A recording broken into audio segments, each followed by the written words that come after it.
شعبان مہینے میں جو رات کو جاگ کر ہم نے عبادتیں کریں تو اس کے نتائج کہاں ہیں؟ وہ نتائج ملنے چاہیے.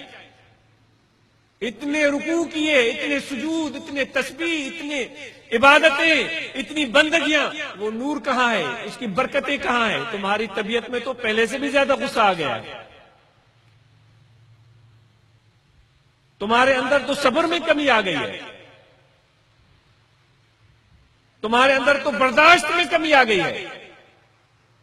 سالہا کر دی نماز و روزہ را، سالہا کر دی نماز و روزہ را، نور آنسوں میں صلاۃ و تو کجا. اتنے سال نمازیں پڑھی ہیں، اب بھی تم کہتے ہو کہ بھائی اس نے مجھ سے ہاتھ نہیں ملایا، اس نے میرا مصلی نہیں اٹھایا، اس نے میری جوتی نہیں بنائی، اس نے یوں نہیں کیا، وہ نہیں کیا. میں خلیفہ ہوں، میں پیر ہوں، میں صاحبزادہ ہوں، اور میں مولوی ہوں، میں علامہ ہوں، میں یہ ہوں، میں وہ ہوں. میرے نبی نے تو یہ باتیں نہیں سکھائی تھی. اگر کوئی عزت کرتا ہے تو یہ اس کا بڑا پن ہے. یہ اس کا مطلب نہیں ہے اگر کوئی میری عزت کر رہا ہے کہ میں بڑا بن گیا ہوں. اگر کوئی میری عزت کر رہا ہے تو اس کا یہ مطلب نہیں ہے کہ میں بڑا بن گیا ہوں. اس کا مطلب یہ ہے کہ اس کا دل بڑا ہے، اس کا دل صاف ہے، اس کا گمان اچھا ہے. اب میرا حال کیا ہے وہ تو مجھے پتا ہے. تو ہمیں اپنے کپڑوں میں رہنا چاہیے.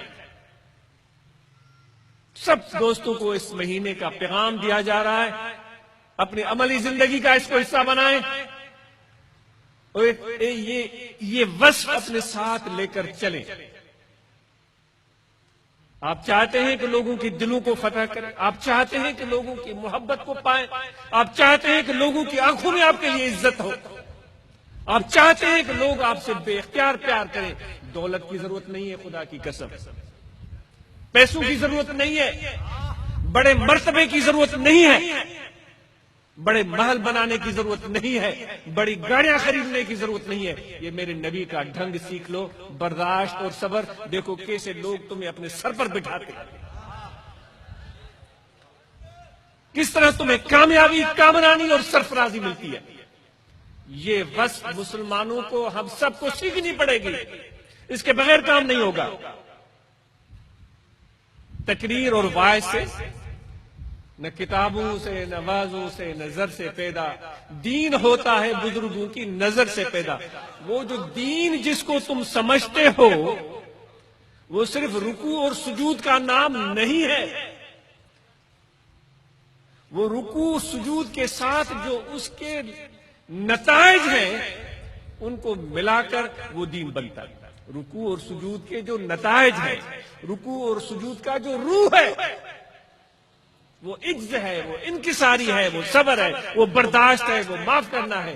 یہ اس کے نتائج، عواقب اور اس کا روح ہے.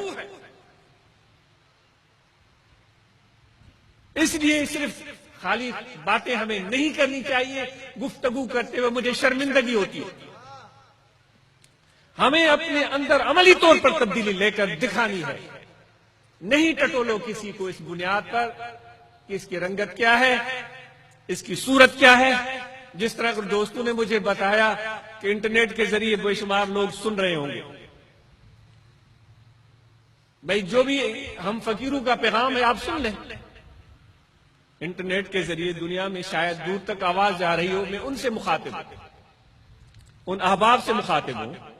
سن لیں آپ جو بھی فقیروں کا پیغام ہے، جو بھی میسج ہے، جو بھی کیفیت ہے ان فقیروں کی، جو بھی ایک انداز ہے. لیکن یہ سارا منظر سننے اور دیکھنے سے پہلے اپنے دل کو اعتراض سے خالی کرنا پڑے گا، نیوٹرل ہونا پڑے گا. جب تک نیوٹرل بن کر نہیں سنو گے کسی کی بات تو فیصلہ کر نہیں پاؤ گے. کیونکہ پہلے سے ہی ایک چشمہ پانا ہوا ہے. اس چشمے کے ذریعے ایک خاص رنگت میں کچھ خاص لوگ آپ کو نظر آتے ہیں. اس میں آپ تقسیم کر دیتے ہیں کہ یہ اس طرح کے لوگ ہیں، وہ اس طرح کے لوگ. وہ چشمہ اتارنا پڑے گا. وہ لوگوں کو مختلف رنگوں میں جو دکھاتا ہے چشمہ، اس کو کوئی بھی نام دے دے. وہ لفظ بھی میں زبان سے بولوں تو مجھے اچھا نہیں لگتا. وہ چشمہ اتارنا پڑے گا. بالکل ہمیں ایک عام انسان سمجھیں، جس طرح ایک عام لوگ ہیں. سینکڑوں لوگ آپ دیکھتے ہوں گے بازاروں میں، شہروں میں پھرتے ہیں، ایسا ہی سمجھیں. بس پھر ہماری بات سنیں اور اس پر غور کریں، اپنے مشاہدے میں لے آئیں، اور اس فقیروں کو یہ پیغام دیا جاتا ہے کہ آج کے بعد باتیں کم ہوں گی، کام زیادہ ہوگا. کیا پیغام ہے؟ دوسرا پیغام کیا ہے؟ باتیں کم ہوں گی، کام زیادہ ہوگا. بھئی ہمیں جلسے پہ جلسہ چاہیے، پروگرام پہ پروگرام چاہیے. باتیں کم ہوں گی، کام زیادہ ہوگا، اور روزانہ کام ہوگا.